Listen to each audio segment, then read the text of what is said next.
Hello everyone, in this video I will show you how to play Valorant on Linux.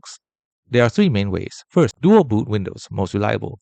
The most stable way to play is to install Windows alongside your Linux distribution. Shrink your Linux partition using a tool like gparted to create unallocated space. Create Windows installation USB, boot from it, and install Windows in a new partition. You have a boot menu, grub, that lets you choose between Linux for work and daily use and Windows specifically for Valorant. Option 2. Virtual machine with GPU pass-through, highly complex. You can technically run a Windows VM inside Linux, but this requires advanced hardware configuration and carries risks. Requirements: 2 GPUs, one for Linux and one for the VM, and a CPU that supports IOMMU.